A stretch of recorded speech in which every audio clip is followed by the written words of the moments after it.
il y a eu plusieurs principes qui se sont dégagés pour la scénographie. Un des principes qui était vraiment de créer un parcours où on ne voit pas, on découvre au fur et à mesure en fait toutes les séquences du parcours, comme dans une promenade où en fait on va déambuler de chemin en chemin, d'une façon assez sinueuse.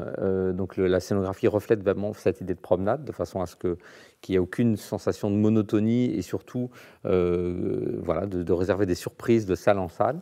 La deuxième chose qui me semblait très intéressante, enfin en tout cas que j'ai voulu développer dans la scénographie, c'est cette idée que l'espace, en fait, paradoxalement, va s'effacer pour qu'on puisse découvrir les images. Et donc avec cette idée que les caissons rétroéclairés qui accompagnent le visiteur du début jusqu'à la fin, en fait, sont assez flottants. Et donc on va avoir, enfin, on va se promener au sein d'images qui vont flotter et ça va permettre d'amener une certaine poésie, une certaine légèreté aussi dans le dispositif scénographique. Le dernier aspect qui me semblait aussi important, c'était cette idée à la fois d'une promenade séquencée et en même temps qu'on comprenne la continuité en fait du travail. Et pour cela, eh bien, il y a une unité graphique évidemment qui est donnée à toute la scénographie.